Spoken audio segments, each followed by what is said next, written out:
Yan. 4 yata yan. Umalis kami. Yan. Tapos, marami kami nakasalubong yan na riders. Pero di nyo makikita yan sa video. Syempre, hindi ko nakuhanan yun eh.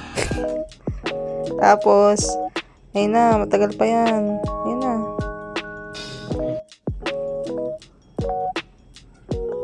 Diba yan? Tagal. Yan. Yan. Nasa sigsig pa rin kami yan.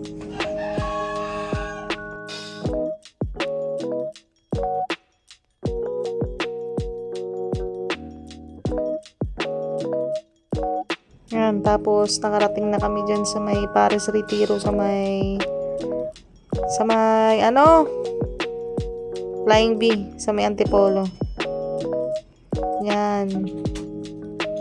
Kung saan nadadala ng pagigipatay gutom eh, no?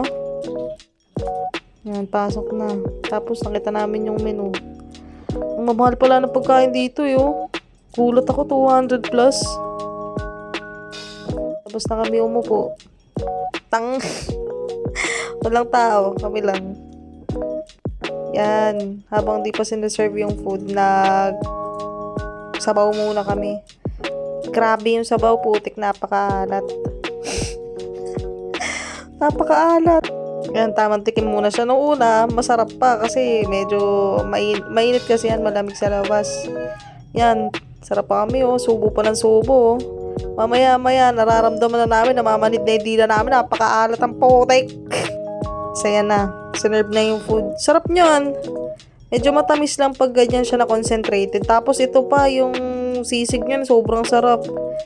Tapos, ang technique pala dun sa Paris Retiro, di ba may sabaw sila?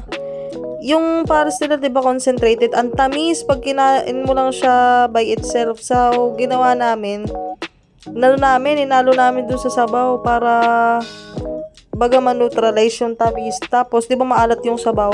Humagay naman siya. Ganun pala style dun. Yan, kain-kain muna. Tangina, mga patay gutom. Tapos yan, tapos na kami kumain. Punta na kami sa MLQ.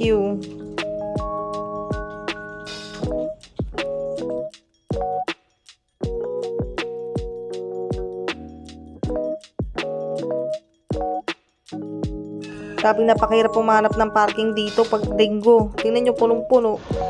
Yan, nakahanap na ng parking. Muna kami sa isda. Sa bangus. Kasi masarap magpaksiw ng bangus.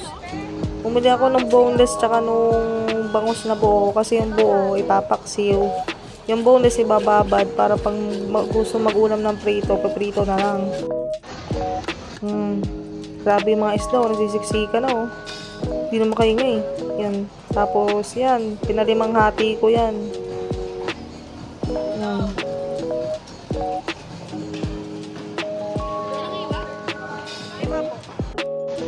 Yan. Tapos, after sa bangus, pumunta naman, naglibot pa kami. Hanggang sa nakarating kami dito sa may... Yan, bintaw ng maliliit na hipon. Masarap yung gawing okoy. Bumili ako ng kalahating kilo. Tapos, yung yung tahong, kalahati, ay 1/4 kalahati. Basta, sarap din yung sabawan. Ganda ng tahong. So, after nyan, dyan naman kami sa kakanin. Hindi naman kami dapat pupunta na Antipolo eh. Nag-request lang si mama na magkumuha ng kakanin. Tapos yan, bumili lang kami ng suman, puto. Tapos yan, puto kalasyaw. Saka rin, buchi, hindi na namin nakunan. Tapos umuwi na rin kami. Wala na kaming pera, tama na yan. Yan, grabe, hirap na hirap kami lumabas dyan eh. Sobrang siksik yung motor dun sa dulo. Ayan, pauwi na kami. Sige na, babay na. Bahala na kayo sa buhay niya.